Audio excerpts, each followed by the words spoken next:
How's it going, everyone? Mick Ambrose from All About Tech. Welcome back to another video. As you can see, I'm back at my desk, and it's good to be back at my desk doing this sort of video, showing you what I've got on my screen, etc. Because we've got things to talk about at the moment regarding Cryptopia, which I'll get into in a minute.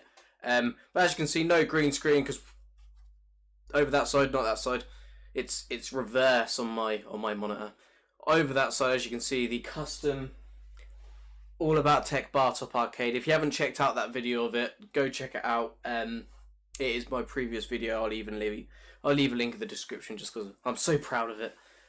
Go check it out. It is such a cool machine. Such a cool machine. Just before we get into it as well, if you haven't subscribed to the channel, please subscribe to the channel. If you haven't followed me on Twitter, please follow me on Twitter. I retweet a lot of relevant stuff regarding ETN. I'm going to start doing loads of tweets about other tech stuff as well. Like I said, 2019, I'm really trying to branch out. And just before we get into it, in regards to Cryptopia, I have a funny story which just goes to show how cryptocurrency is not going anywhere, and it is very useful. And basically, me and my girlfriend are buying a property, and we've recently put an offer down on a property, so we're just waiting to hear back on the results of that. But if we do, we have to provide proof of our deposit.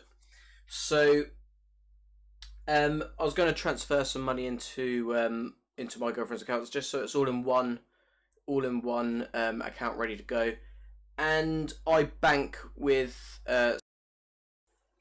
she banks. It was going to go into like our ISA or something.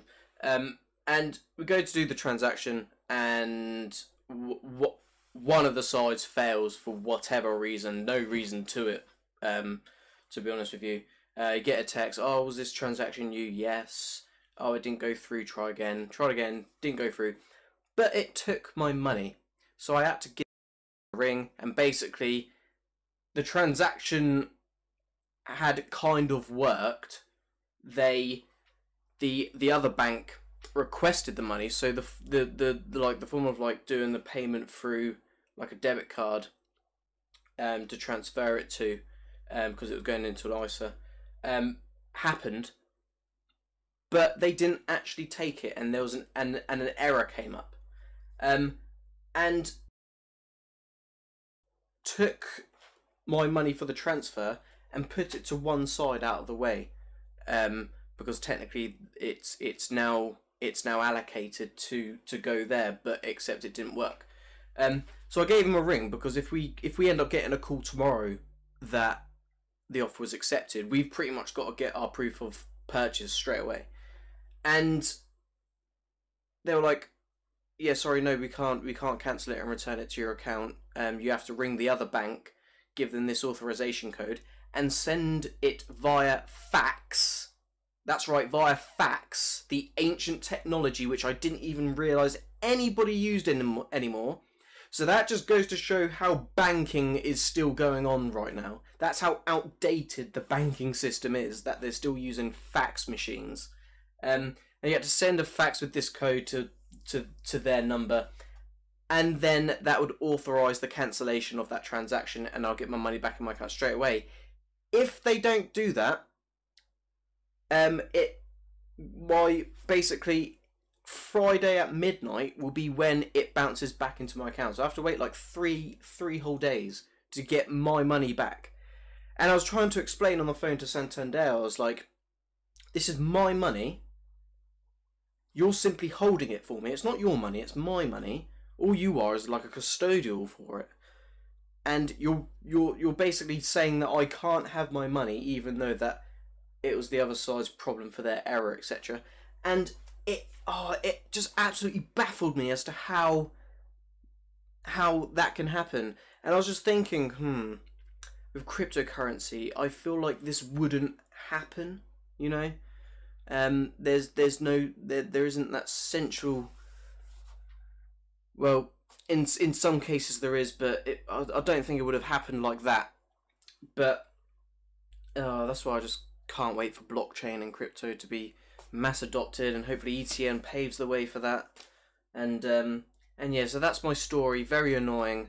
I'm gonna have to try and delay getting a proof of deposit until Friday if we do have the offer accepted. My fingers are crossed. Keep your fingers crossed for me, everyone, because we really want this property. So that being said, rant over. Already 5 minutes in. Cryptopia. What is going on with Cryptopia? Everyone is talking about the hack that that they've suffered recently.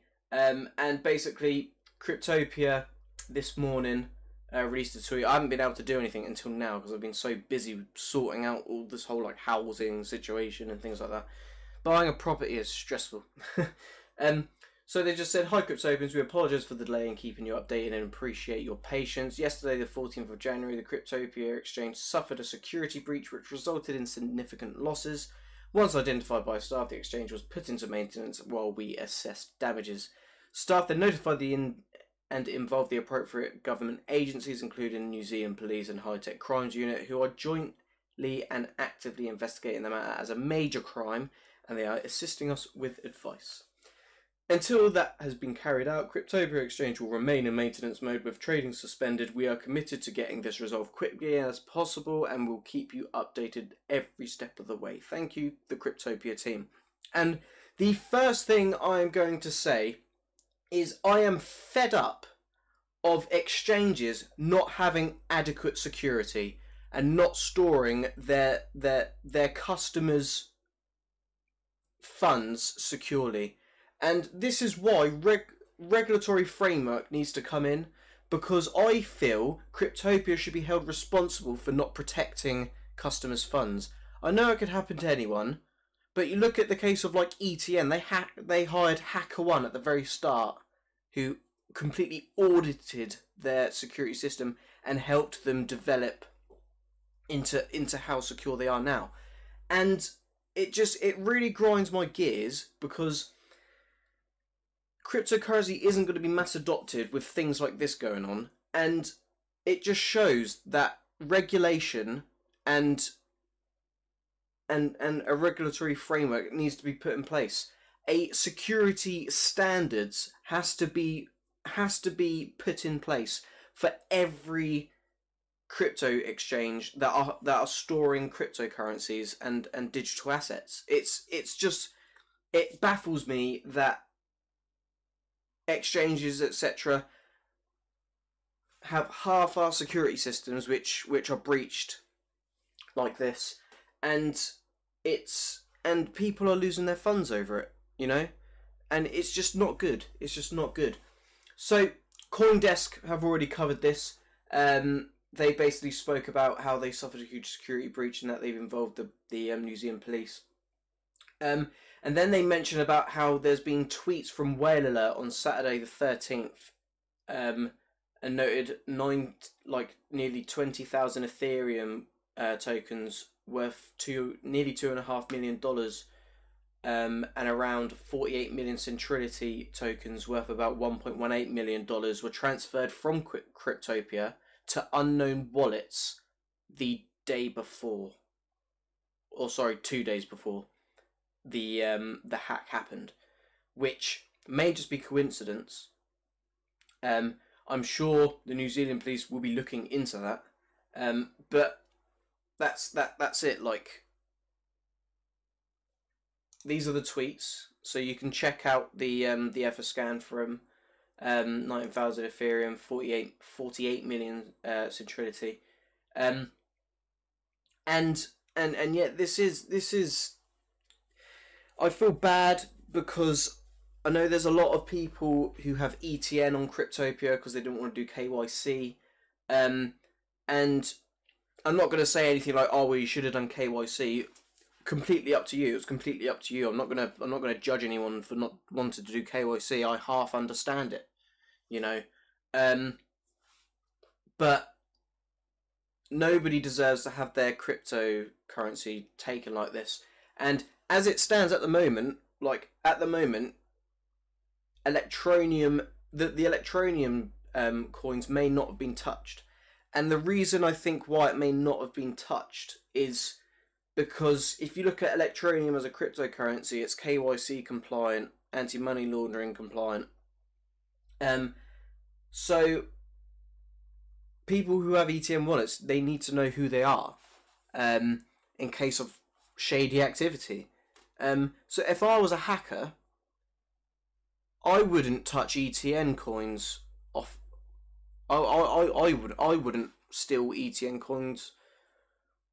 I wouldn't go near it with a 5-foot barge pole, purely because you've got that KYC and anti-money laundering. I don't know if that's actually the case that it would matter, but just the thought of that elevates the risk, and you wouldn't want that when there's so many anonymous cryptocurrencies that you can do it with, you know, that you can't track the wallets, etc.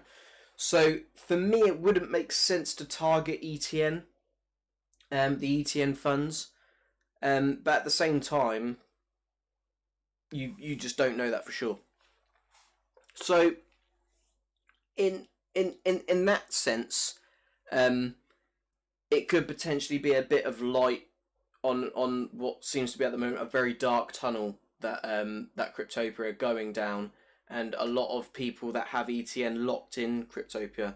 And the first thing I'll say is, don't expect to be able to withdraw your funds anytime soon, because there's going to be a major investigation by New Zealand police and maybe a major crimes unit in New Zealand, or globally, and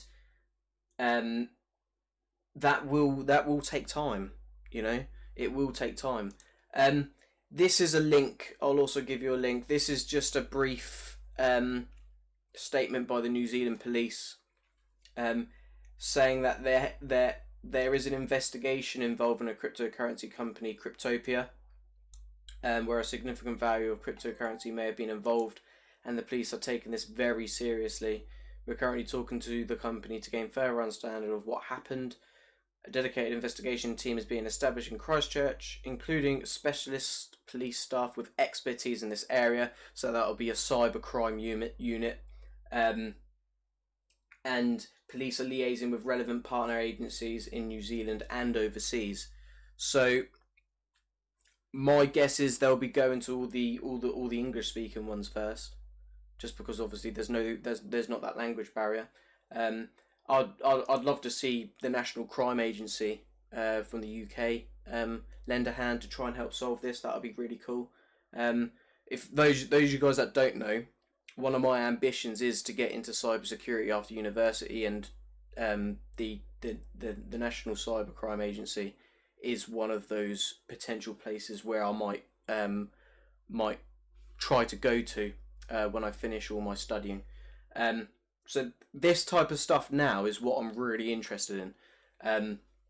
So it's going to be ongoing for quite a while. I will cover every single piece of updates that this entails, because obviously people who own ETN have it on this exchange, and you deserve to be updated regarding this stuff. I'm sorry that it's happened. I don't know why I'm apologising, but these things happen, unfortunately, and it's about time regulatory framework gets put in place to set a security standards for digital asset companies holding digital assets, having custody of people's digital assets, and it just needs to stop. The standard needs to be set now. Regulatory framework needs to come into place sooner rather than later. So let me know what you think about this in the comments below, guys. Give this video a like, even though it's not a video we really want to be talking about. Subscribe to All About Tech. Enjoy the rest of your evening, and I'll catch you guys out in the next video. Peace out.